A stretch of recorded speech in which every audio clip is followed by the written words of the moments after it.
कथा मिलना दुर्लभ है। इस बात का अर्थ क्या है?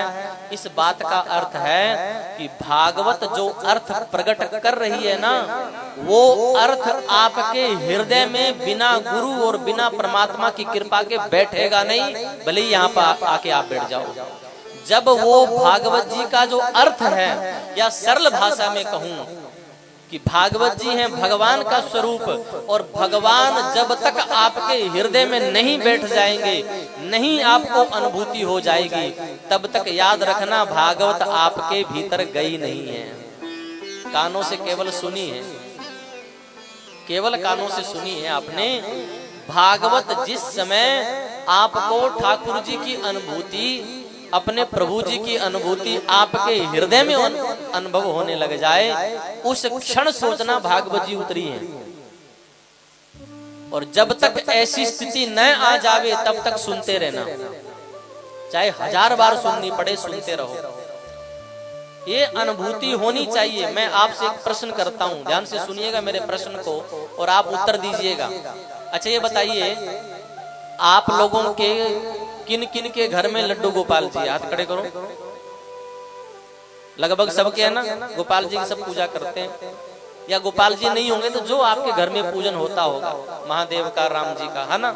मैं आपसे एक प्रश्न पूछता हूं, क्या कभी आपको ऐसा अनुभव हुआ है पूजा करते समय या पूजा के बाद कि जैसे आपके घर में जैसे आपके माता पिता हैं, भाई बहन हैं, पत्नी हैं, ऐसा ही कोई एक चलता फिरता सदस्य एक और भी है जिसकी हम पूजा करते हैं?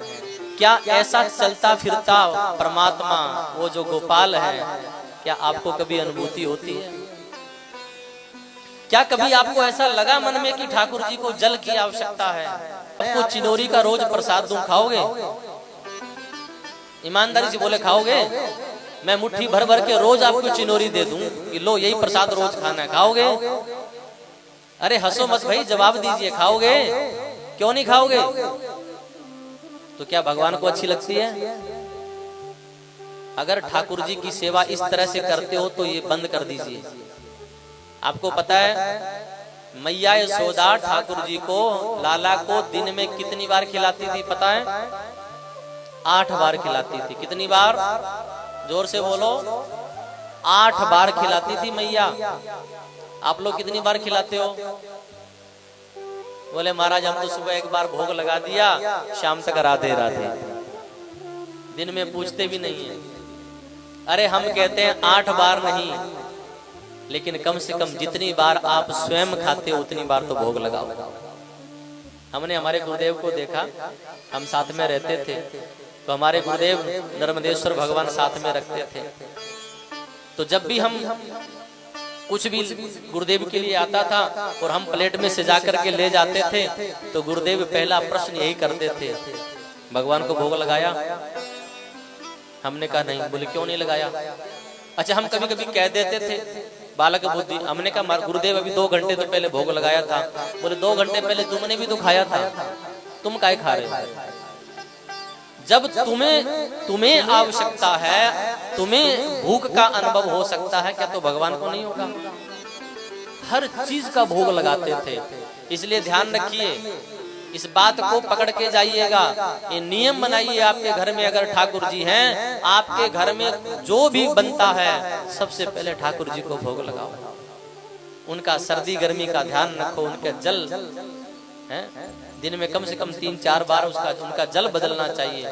क्या एक गिलास में भरा हुआ जल आप 2 घंटे बाद पी सकते हो? अभी तो गर्मी है। ठाकुर जी की सेवा का ऐसा अनुभव कब होगा?